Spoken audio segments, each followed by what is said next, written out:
So welcome everyone to our Cyberops class meeting for this week. We're going to look, first off, question was asked, are there resources available for the Cyberops course? And the answer is yes. If you go into Cyberops or go into, courses, or resources, course resources, you will get your list of all the courses inside of NetAcademy. You go down to the security courses and go to Cyberops Associate. Go to English. And you will see here there are an entire set of PowerPoints. So you could teach from these, and a lot of people modify these themselves. So those are there. The student lab source files are here if you wanted to give them out in Word format. The packet tracer source files are here.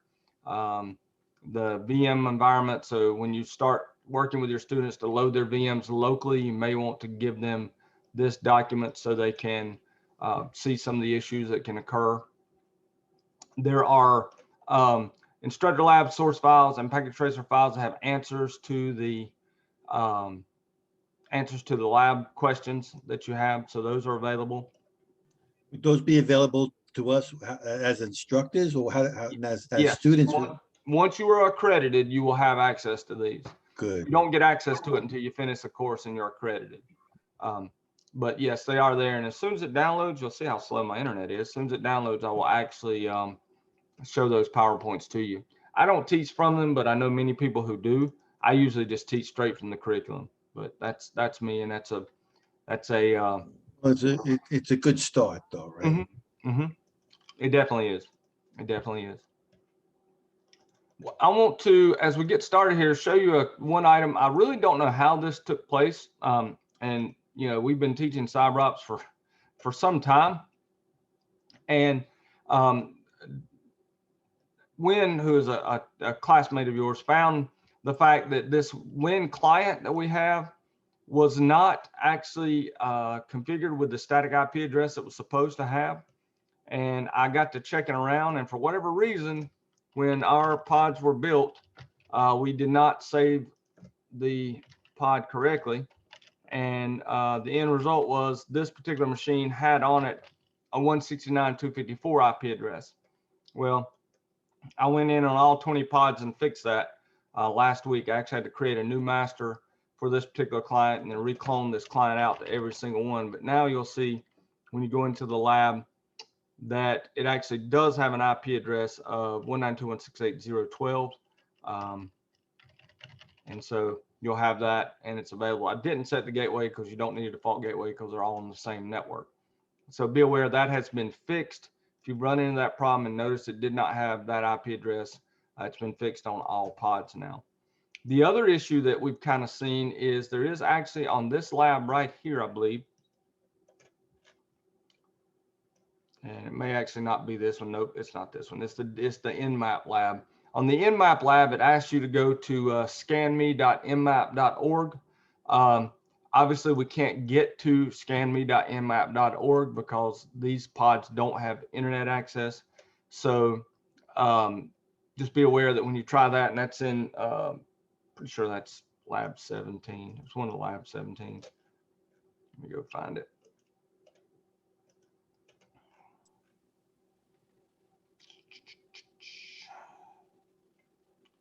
That wasn't that one. Yeah, one of them wanted you to go to the hashing site also. You couldn't go to that either. So right, and that's one of the problems. Kelly, I want to say it's one before. Yeah, it's before 17 because I've already done it. It's right here. So, yeah. It's this Nmap lab where you're trying localhost works, and then that right here it is. Yeah, sorry, it's 938. It tells you to open a web browser and navigate to this. Well, you obviously can't get there because you can't get to the internet. I've actually reported that as a bug to NDG, and they're working on it. So what's supposed to happen is it's actually supposed to redirect you to a site that's inside the pods themselves. That's not happening. So they're working on a fix for that. So just be aware, if you've done that one and run into that problem, that's what's going on. You could run this Nmap from your house because this is actually designed to be scanned legally. So yeah, it's a possibility for you to do, but sorry about that one. I can't really, it's hard for me to believe that hasn't been caught before now inside of NetLabs, because it's definitely not working. One of the cool things about NetLabs, and I'll show you, let me go ahead and do one of these.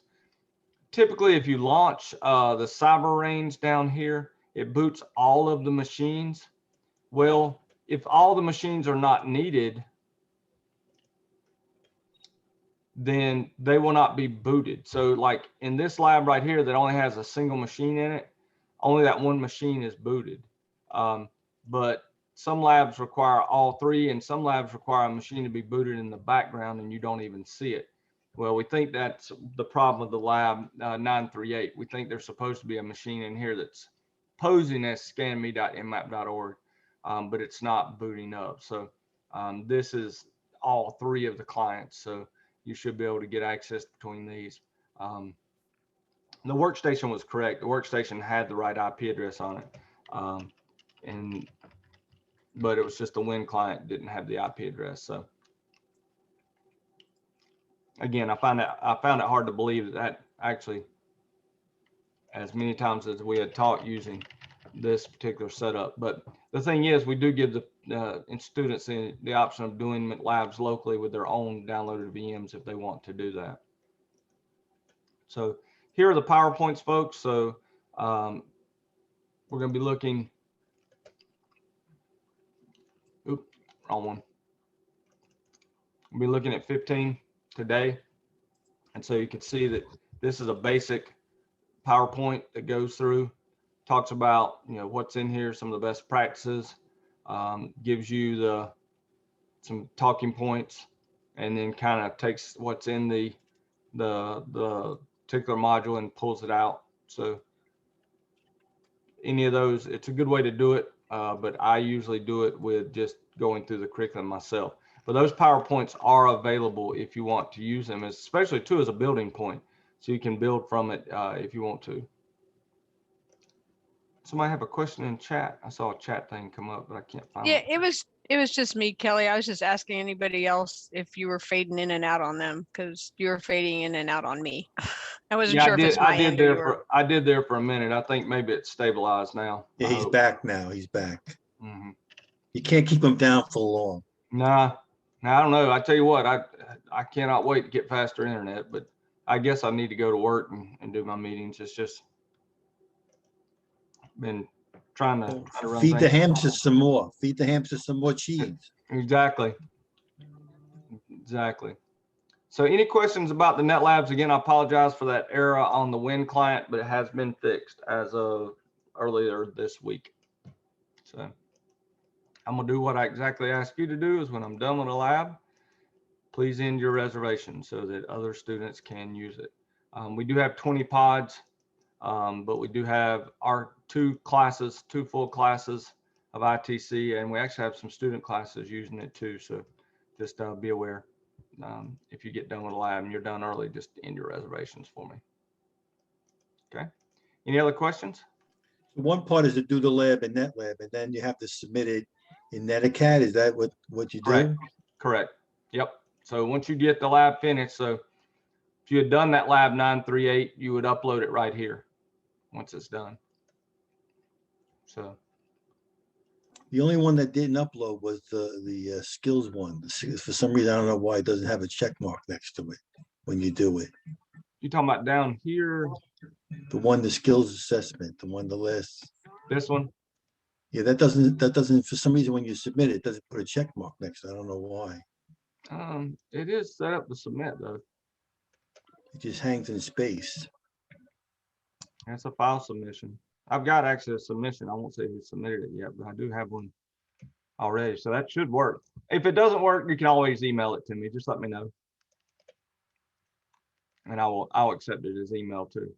But if you're down there, you're way ahead. Speaking of which, we are actually ahead, folks, where we were doing our lectures, but I want to go ahead and hit at least 15 today. But do want to open up any questions before we talk about chapter 15 or module 15? None? All right. Well, let's jump forward. So we're going to look here at networking monitoring and tools, but we're looking at it You know, when I think about network monitoring, being a network engineer, I think automatically of, you know, ICMP. I do think of Netflow, which is in this. I think of a different type of network monitoring than we're looking at necessarily in here. Now there is some overlap, because as we look at network monitoring, one of the things they mentioned immediately is they look at scanning our networks and using protocol analyzers like Wireshark, like other tools. Now, most of you probably are aware, and it's kind of funny that, you know, SolarWinds is considered one of the best security information and event management vendors. I stopped for a second there, folks, because it said it was unstable. But they're considered to be one of the biggest vendors, and they also recently been one of our biggest security holes by far. You know, the SecurityWin attack that hit so many companies was devastating. But we also need to know and think about the way networks work. We need to determine how we're going to look at, with our network intrusion detection systems and intrusion prevention systems, how we're going to look at the traffic, how we're going to pull that traffic. We need a way to tap our network.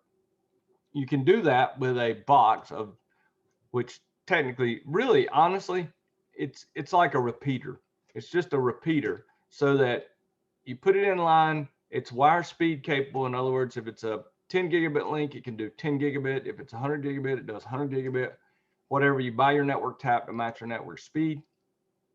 And then it sends information to a monitoring device. Typically, it gets both send and receive data. In fact, it gets all data. I like the way it talks about how they're fail-safe, typically, which means if it loses power, it will not stop traffic. In other words, it's just a physical connection, and it pulls that information off of the network tap and sends it to a monitoring device. We can do something similar with a switch. Now let's go back to our chapter on switching. We didn't spend much time on it because I made the assumption that most of you know how a switch works.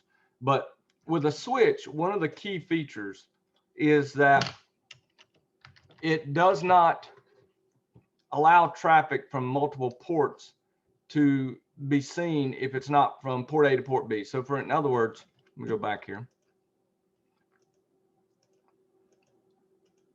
All right, give me a new whiteboard. Let's go.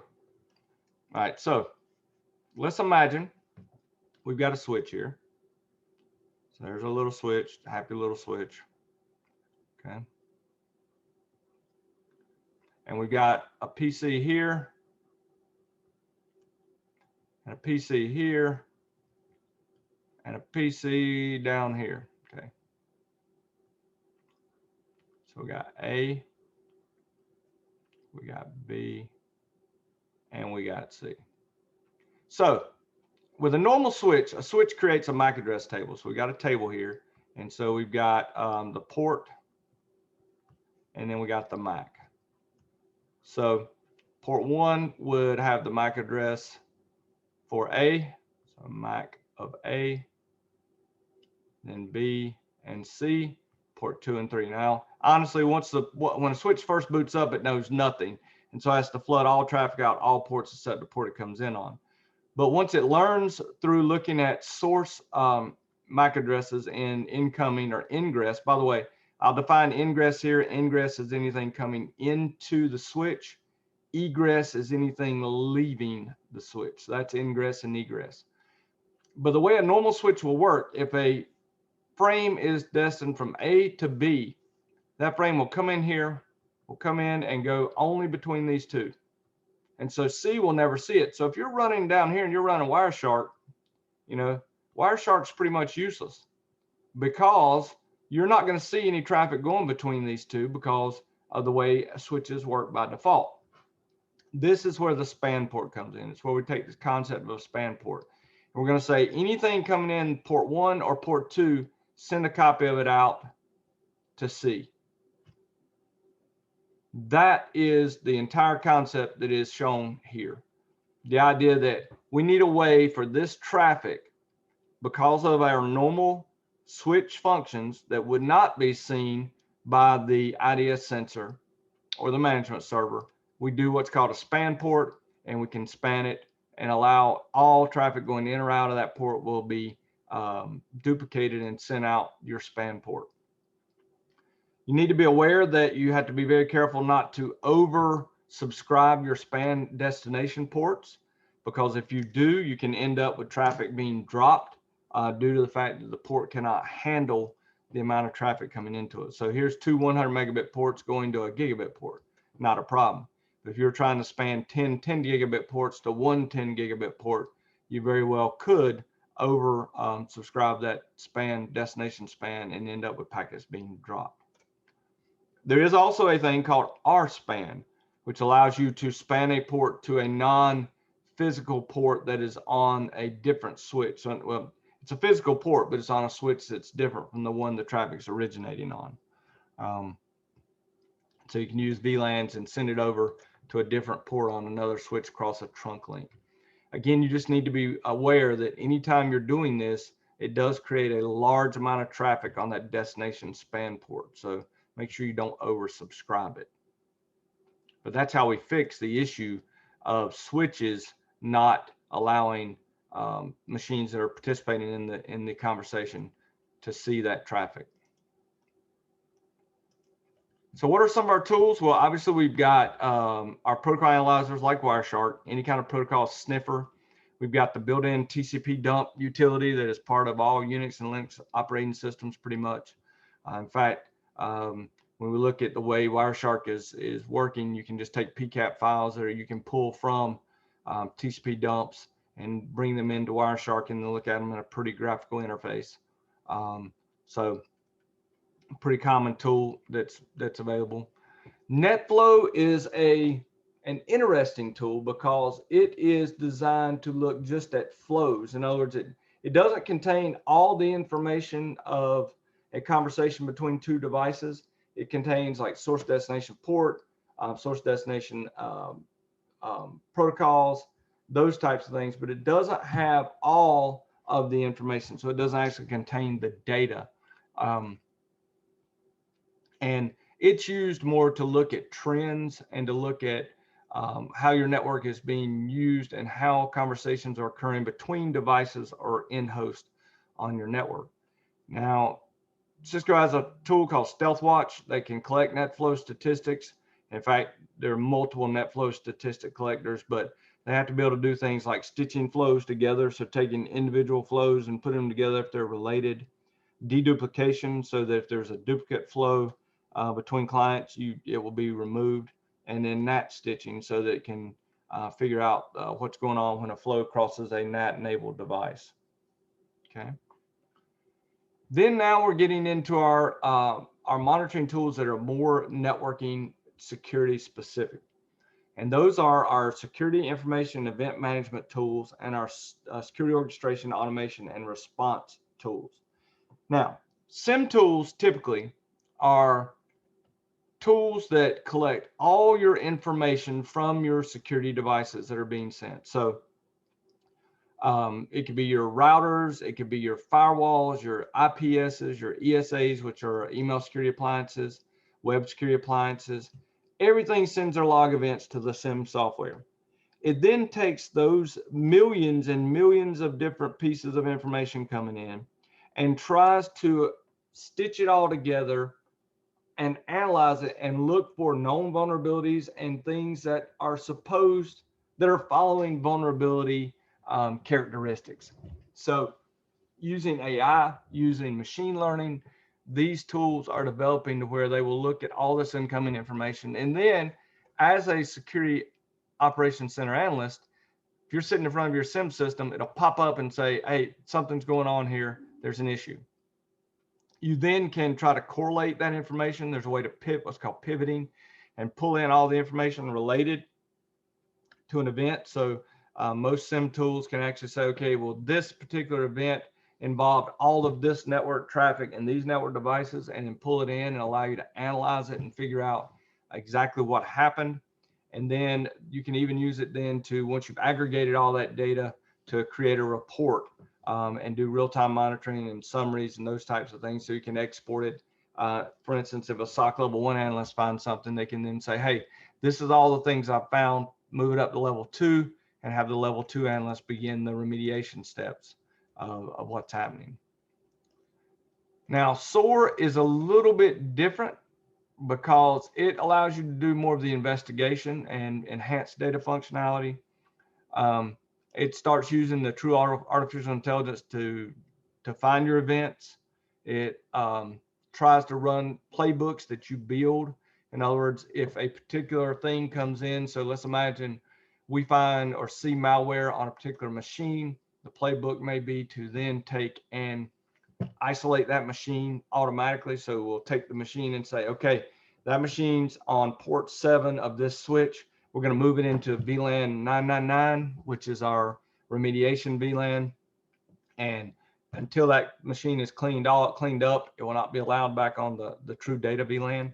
So it can allow you to isolate automatically. Obviously, the big thing is the SIM lets you see it, and the SOAR helps you respond to it. So it's kind of like almost in some ways like IDS and IPS, but not exactly, because there's some overlap in a SIM and SOAR tools. Different tools, obviously they talk about SolarWinds here, Elasticsearch, Logstash, Kibana. We're going to play with a couple in this class. I went out here and just looked, and they basically are talking about how SolarWinds is probably one of the best. It's just scary that it, it was the one that was actually compromised. So I wonder if that will change. Splunk is another. AT&T has a cybersecurity one that they use, SIM. Dell has its NetWitness. So there's all different types out here that are available. What are some other ones that some of you've worked with before? Fortinet, I've heard of Fortinet. What are some other ones that you may have worked with? Anybody? Say what? I unfortunately have only worked with ones that you've mentioned. Okay.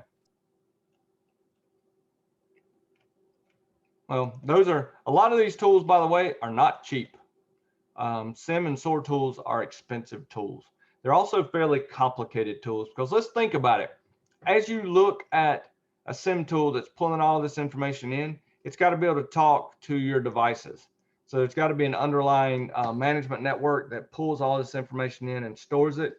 It's also, you think about it, how storage intensive these systems would be, because they're holding so much information. And then you've also got regulatory requirements that says you have to keep X amount of data for so much time. I think now for most financial institutions, it's up to 5 years minimum, and on most stuff 10 years for backups.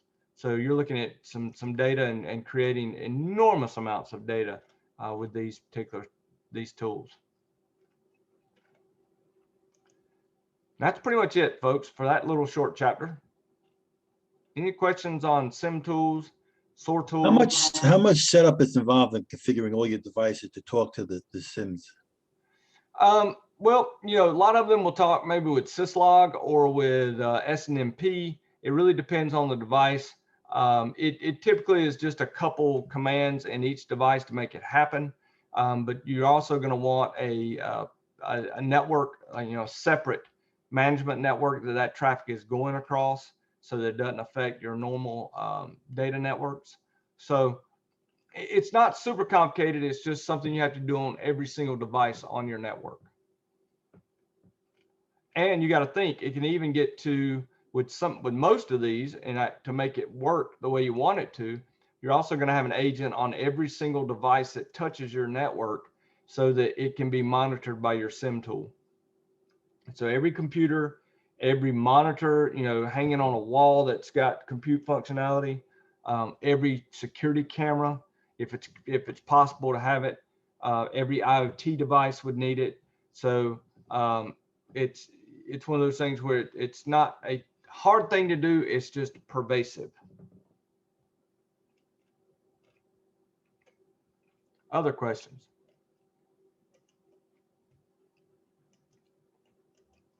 None? Okay. Well, I'm going to go ahead and go through chapter 16 again. We're a little bit ahead, but all this really does is looks at IPv4, how IPv4 works and how it functions. Now, here's something I do want to make you aware of. There are two separate versions of IP that we use today, IPv4 and IPv6. One of them is 32 bits and dotted decimal, and that's what you're used to working with. So anytime you've seen an IP address and you've seen an address like this, oops, wrong pen, I was sitting there actually using a real pen, but you've seen 192.168.12.0/ well, let's do .10/24. That tells you that this is an IPv4 IP address. It's 32 bits, so it's 8 octets. So each one of these represents an octet.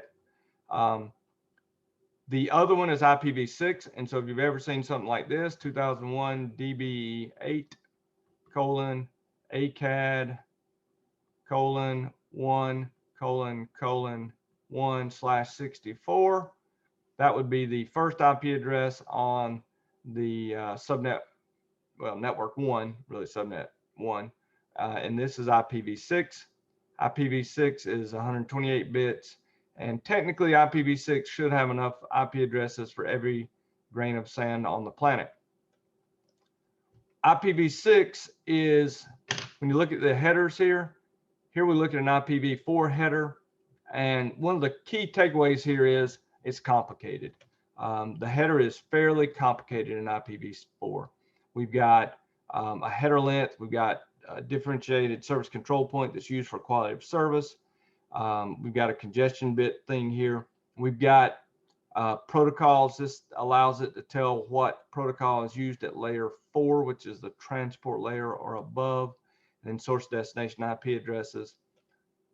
There's a lot going on here. We go down here to our IPv6 header. Look how much simpler this header is. That is by design. The problem with this is you have to think about every time a router or a device takes in an IPv4 header, it has to literally break it apart and look at every single piece that's in this header for every packet it gets. Even though IPv6 has bigger addresses, 128-bit addresses here, because they've simplified the header, it's actually faster to process than IPv4 in most circumstances.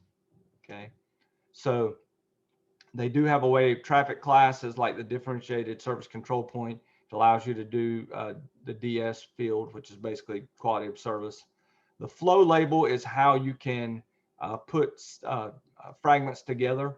How routers can keep up with different packets that are part of the same flow, payload length, hop limit.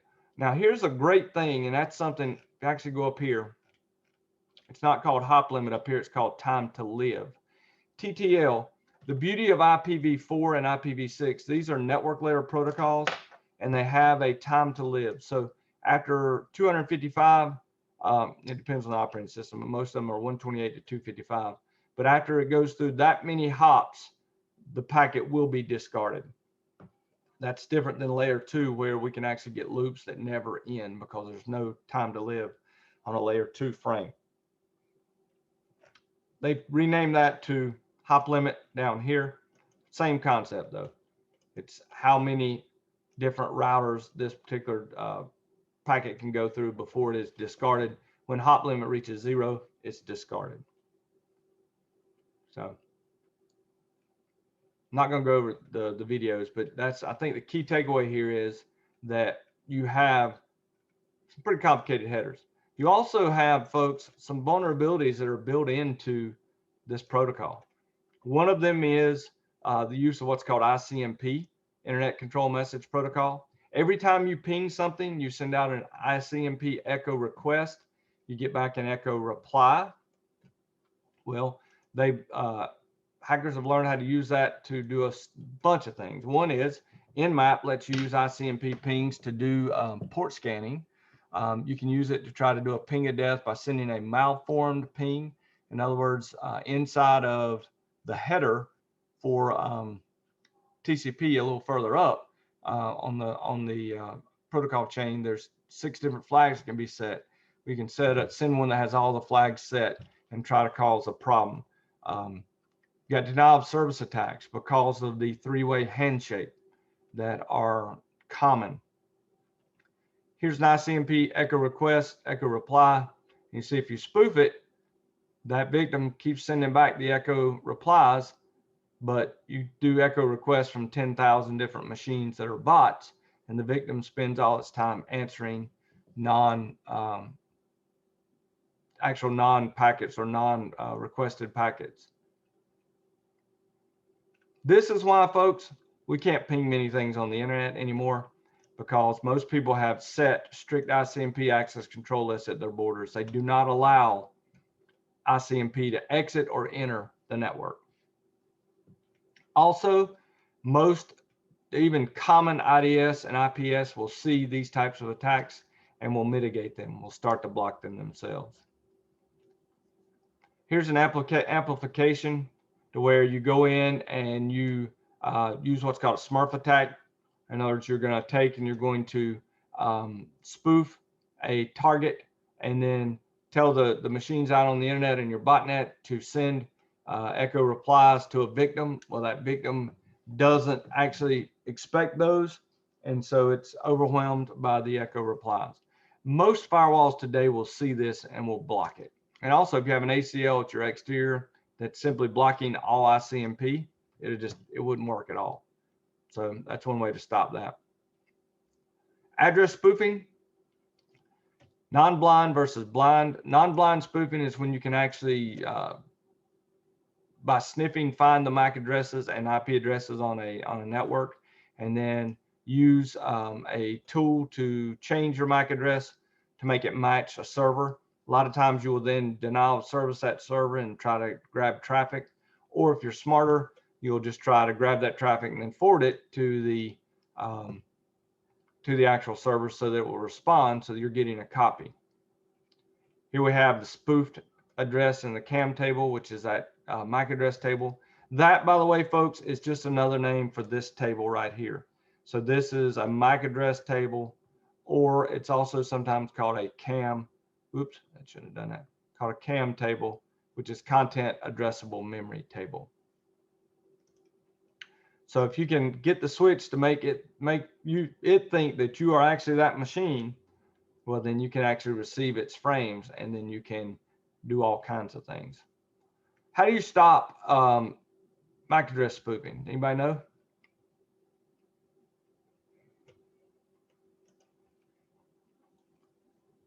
We use port security. Okay, there's a tool called port security that we can do, and what we can actually do is we can say that this port right here can only have 3 MAC addresses on it, and those MAC addresses are, this machine's MAC of C. And then one of the reasons why people get in trouble is they only allow 1 MAC address here, but then they forget about the fact that this particular box may be running virtual machines. If there's 2 VMs here and they're not being NATed, then they may have their own MAC address.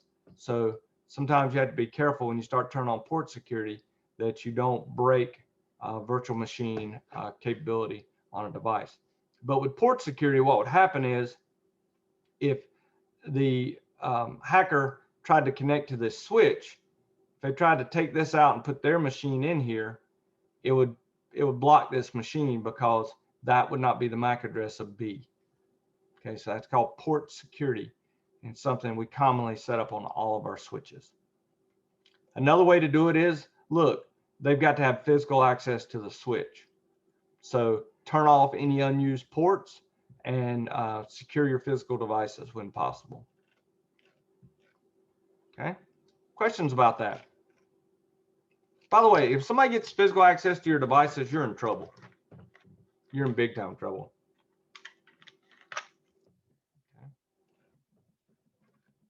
So IP4, IP6, any more vulnerable than any other one? Is it both the same security risk, or is there a benefit of using one over the other? Or is anybody even using? The attacks are probably more mature on IPv4. The problem with IPv6 though is being new, people sometimes misconfigure it. People don't understand it as well. Some of the implementations. Now here's the thing, IPv6 has been out for a long time. It's just nobody's really using it that much. We will move to it, and we'll have to move to it more and more as we continue forward. I would say that probably there are more attacks for IPv4, but they're more and better understood. IPv6 will have more vulnerabilities simply because people don't understand it, and the software using it is not as well baked as IPv4 software.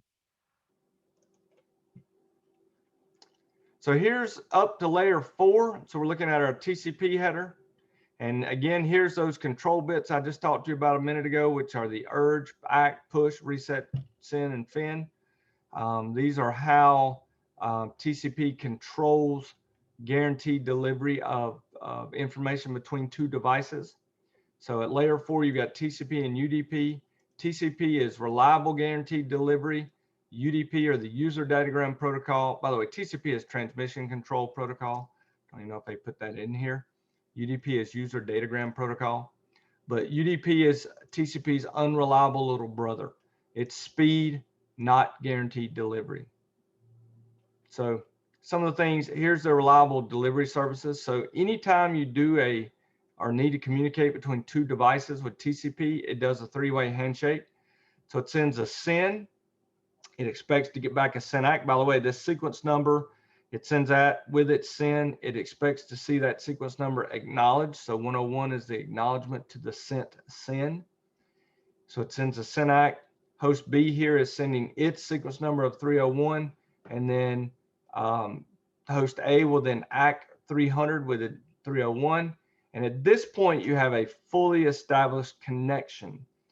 And the way I teach this to my students is, imagine you're going to go to your friend's house. You call them up, say, hey, are you at home? So that's my SYN. The SYN-ACK is, yeah, I'm here. I'm going to be here for the next couple hours. Okay. And then, all right, I'm going to come over. At this point, I can then start sending data or go to my friend's house and know they're going to be there, and I don't have to worry about them leaving before I get there.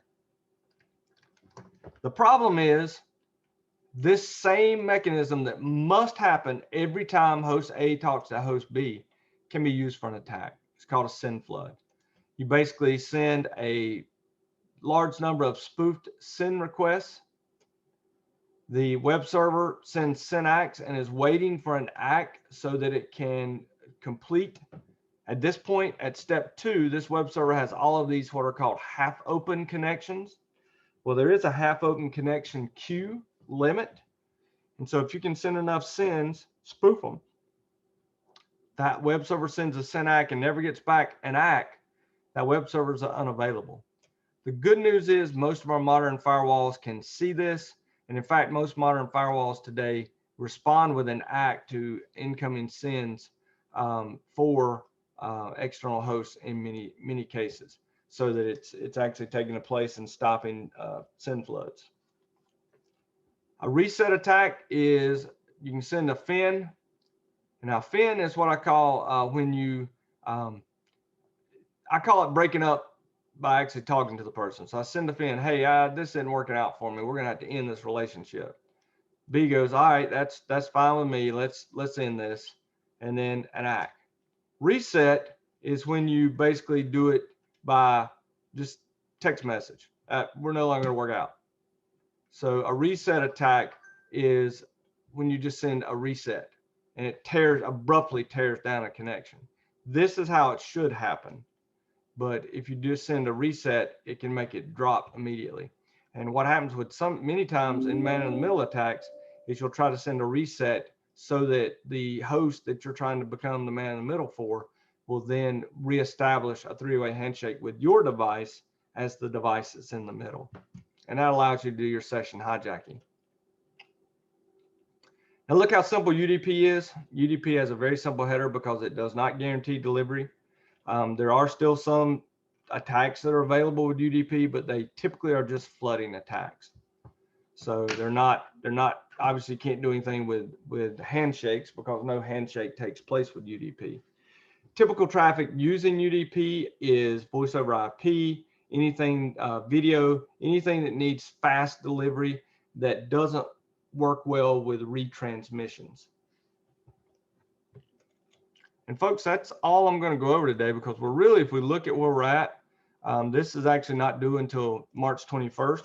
So you should be up working on this week, modules 12 through 14, which we've already talked a little about last week.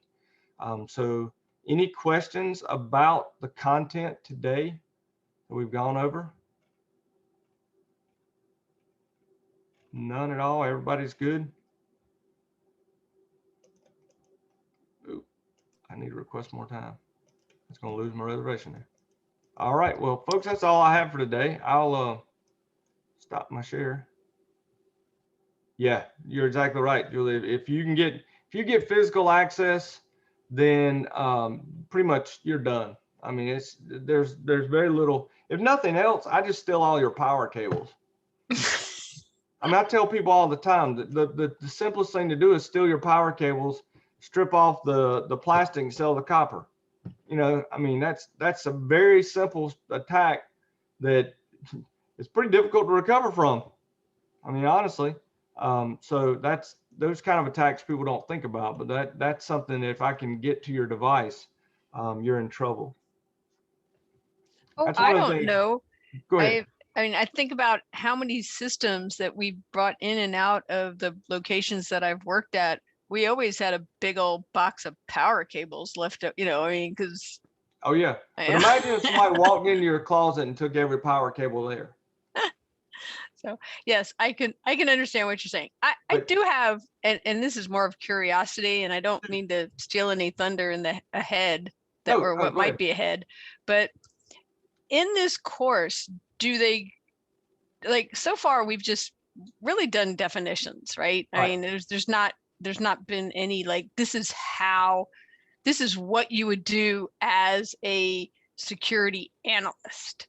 Right. Is there any of that in this course? Yes. As we get up further, you're gonna be doing it.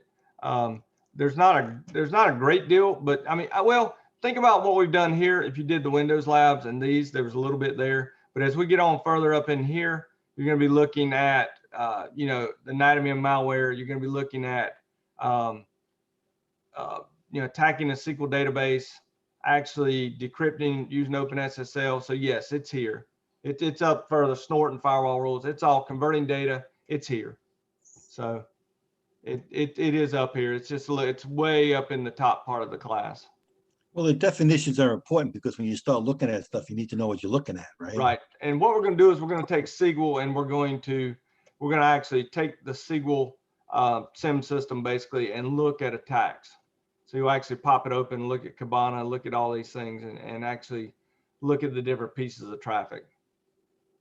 So it's coming. It's just further up in the class. I mean, I think it gives you a good understanding of what our students are going to experience, because coming from the CCNA experience, but they're learning about TCP/IP, right. And now it gives them more of an understanding of if you're going to go into cybersecurity, this is what you need to know, and then this is what it's going to lead to. Right.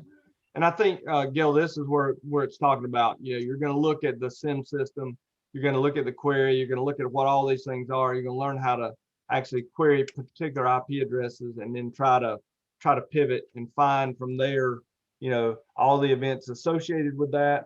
So yes, it is coming. All right. I now know secretly why Jim didn't want me to take the class. Why? Because you already knew it all? No, not that. Is because I'm going to go back. Nothing against the class, but I'm going to go back to him and tell him that this isn't like we're using this class incorrectly. I guess that's the way I should put it. Okay. Is, you know, because our cyber students are taking this as like one of their last classes. It's a capstone class for them. Okay. And although it is a good capstone class because it does go over all the information that they've learned in all the other classes, I really would have me personally, and again, it's nothing against this particular class. It's more, I think, the way we're implementing it is I would like to see more hands-on. Simply because I came from this arena. I know, you know, I know what I expected, you know. Well, you know what I would say then, I would say take this course the semester before your final semester and then develop a capstone class that gives them more and more of these experiences. So yeah, I can see that. I mean, what this is really trying to do is teach you how to do this. And then if you need a capstone beyond this to really allow them to use it and do it. Right. Yeah. And then this is coming from the perspective that, again, like, I can't remember the gentleman who just said it, but, you know, the Right. networking students, you know, somebody who came from a CCNA, which, I mean, granted, that's, you know, Cisco's It's bread and building butter. it's building the foundation for them. You know, that's what it basically is. I mean, the more hands-on experience you get, the better. But if you're giving them hands-on experience, they don't know what their hands are on. It's not going to help them that much, I think. And I Right. do Oh, think yeah. I do think the key point here though is for a networking student taking this is different than a cybersecurity student taking this. This Exactly. class fits in a different spot for a cybersecurity student versus a networking student. This is a final class for a networking student to get them introduced to these concepts. And For what would be the cybersecurity courses that you would recommend after this? after this one would probably be a course that's like oh God, help me out here. Intrusion, Well, all right. not intrusion detection, but the ethical hacking class. So taking this and maybe pivoting and using it for ethical hacking and having a red team and a blue team. All right. So are you talking more still of a SANS? Because I don't know the SANS, delivery of, I don't know their shopping cart of courses. Ethical hacking Or classes. not SANS, but Cisco. Council. Yeah. No, it'd be that's ethical hacking. This is CEH. Okay. So I will tell you this, NetDev Group does have and we've got them loaded. We've got an entire set of cybersecurity labs that are we actually use this ethical hacking labs. We use these in our courses. Actually, what I really meant to say was, are you talking of another Cisco type class? Because I don't know the Cisco shopping cart. I know the SANS shopping cart. Right now, there's nothing beyond Cyberops Associate. It's coming. They're going to have a Cyberops Professional. That's class. sad. But I don't know what that is going to entail yet. So having seen, this is the third non-networking class that I've seen from Cisco, they really need to get out of the business. They have no business doing these types of courses because they just don't. I'm sorry. It's my professional opinion. This, as far as the CEH, I mean, it's wonderful. I am one. I took the class. I have I have the certification. I really would like, I mean, like SANS has now SANS is very expensive. So, but SANS is really expensive. Their cyber operations course though is just chock full of hands-on looking. And so, that's what I would do, is something more similar to theirs for my cyber students. Again, networking students, absolutely see that this would be a great class for them because it's bringing together a lot of the stuff they've already learned from CCNA 1, CCNA 2, and just adding to it, saying, okay, you did learn these things. Let's review them, make sure you got a good understanding of them. And then let's add put it in a security framework now. And then it's the carrot in front of them. That's what it is.